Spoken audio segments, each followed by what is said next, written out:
She's Mika Brzezinski there from the MSNBC, and she, of course, says that Trump's deranged, all the rest of it. Now, she's out there saying, among other things, that Trump should be banned from Twitter and that a conversation is happening with Twitter right now to ban him off Twitter. So rather than me do a bad Mika Brzezinski impersonation, Michael, should they be banning the President of the United States because the oh-so-woke think that he misuses the platform with misinformation and nastiness?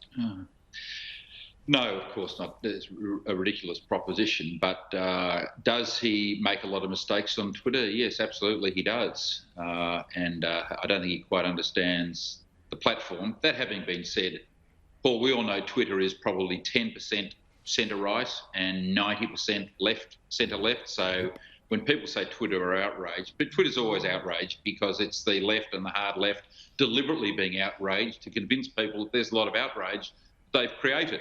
So I think a lot of people on our side take Twitter as just the hard left talking to the hard left and, don't consider it any kind of fair poll or opinion of what is really happening in amongst popular opinion. And as people said, as a result of the 19 election that Scott Morrison won, it just shows Twitter is nothing like the real world. Twitter isn't real life. I say it over and over and over again. Correct. Anyway, here is the nonsense from that Sheila on TV. Finally, we have it. We dug up this gold.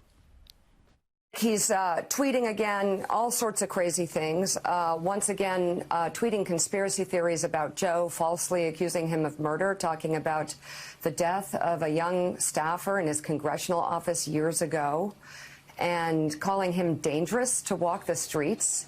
And I'll just say, I'll take a point of personal privilege here. That's sick. Donald, you're a sick person.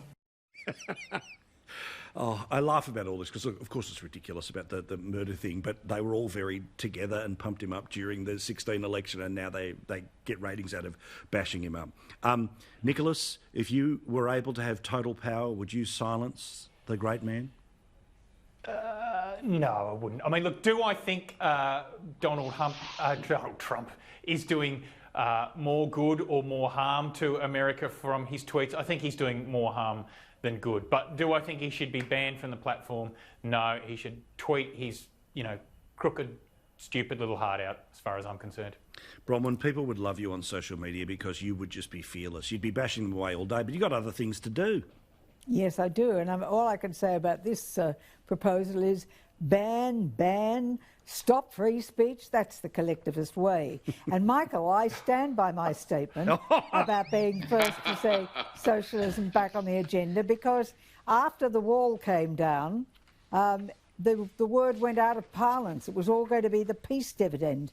And people were frightened to point out what a dreadful, cruel, brutal system it is.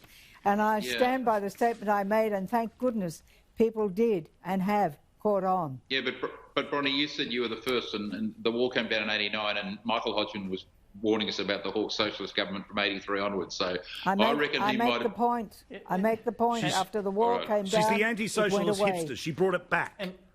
She brought it back. Bronwyn, okay, I accept that. Bronwyn, I'm worried that you're losing some of your mental agility there, because I would consider myself a collectivist and a free speech advocate. The two are not mutually incompatible.